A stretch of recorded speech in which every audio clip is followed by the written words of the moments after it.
Hello, welcome to the channel. My name is Horik, and I am going to be guiding you today on a topic of Valhalla, or Valhalla as it was originally called. Let me just bring up my notes, just to be sure. Here we go. So, Valhalla is told as the Great Hall, brighter than the sun and brighter than gold. Faithful men will settle there and live in bliss for eternity, as stated in Silver's prophecy. Its roof is shingled with golden shields, and the benches are covered in chainmail.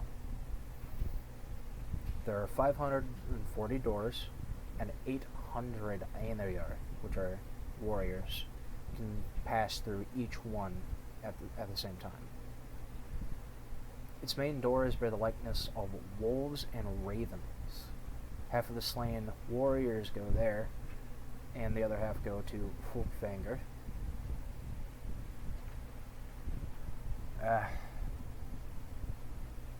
The foremost of the Valkyries is Freya. The rest we'll be talking about later. I'll put that in the... I don't know if I'm going to be able to have a link, but I'll put up something up here to a playlist for the Valkyries. Anyways, every day a goat named Hedron chews at the leaves. That's weird, I don't know why that said that. Anyways, he chews at the leaves, and from her udders flows mead into a great kettle from where the Einherjar quench their thirst. And every day the great boar Sverrir is reborn in the hall and is cooked for all the warriors, which sounds like a terrible way to live. There are certain Valkyries that tend to the ale cups. Then, each day, the Einherjar ride to their courtyard where they battle each other and then feast to their heart's content later on. Now, that's all in my notes, which I get from various sources, the foremost being the Prose and Poetic Eddas. You could also use NorseMythology.org. That's a pretty good website to use if you don't have the books on hand. But let's talk a bit off the note section about what Valhalla is and so on. So, Valhalla, unfortunately, is not a paradise, unless you like that sort of thing. I know I do, but that's beside the point. Valhalla is a great hall, as we saw, roofed with golden shields as shingles, great doors, benches, all the ways. Now, it's weird because in the Prose Edda there's some contradictory statements here. In one statement early on in the book, it says that all of the slain warriors will go to Valhalla. Later on, it says half of the slain warriors will go to Folkvanger. A little contradictory, but that's probably just a lost translation.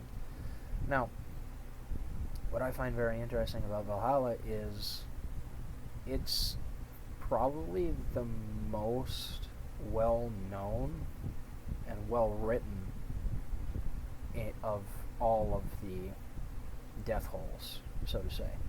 Halls of the gods that we go to when we die and so on.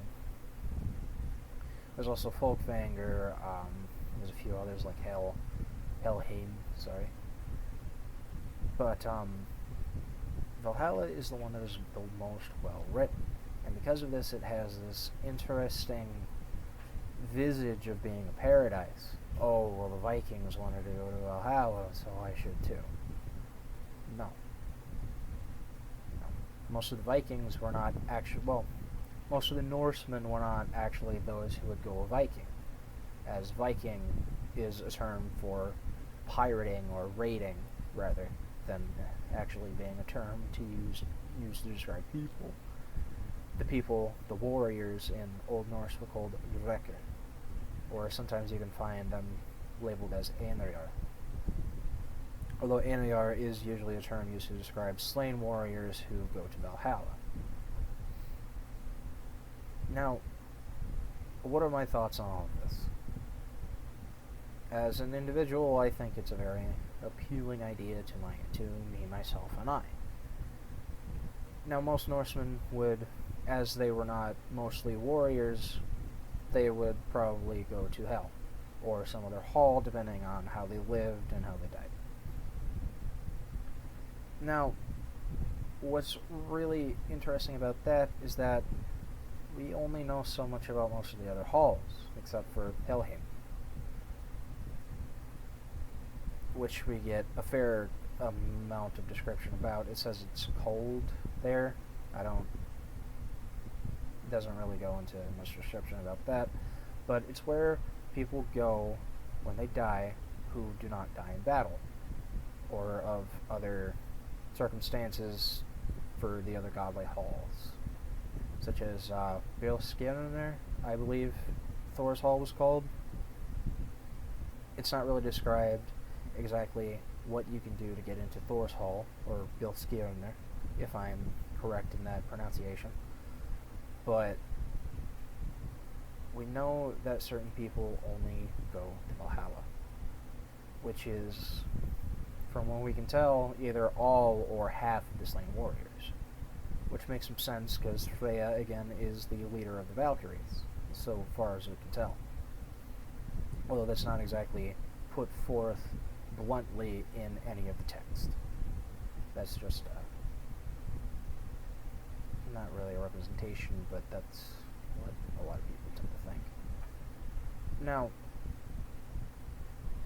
Valhalla is not a paradise. Again, there's Einarjar ride to the courtyards, they fight and kill each other all the time. Every single day. That is your entertainment. At night, all of the slain Einarjar are reborn outside the hall, and then they feast at night. That, to me, sounds great. To others, maybe not, but it is not a paradise. You are training for a they are training for a very, very serious, very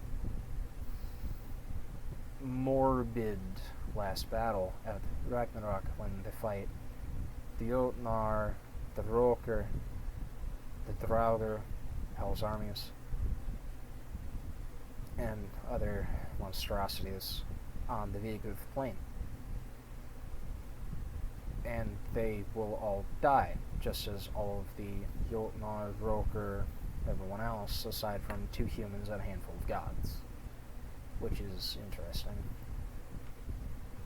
We'll go more into afterlife and the other parts and such later on, but I wanted to do a short video on this just because I haven't done a video in a few days, and I like Valhalla. I'll probably also release another individual Valkyrie, probably Freya, because she's one of the ones that we know the most about. So, I hope you enjoyed, and I hope you will have me on your journey.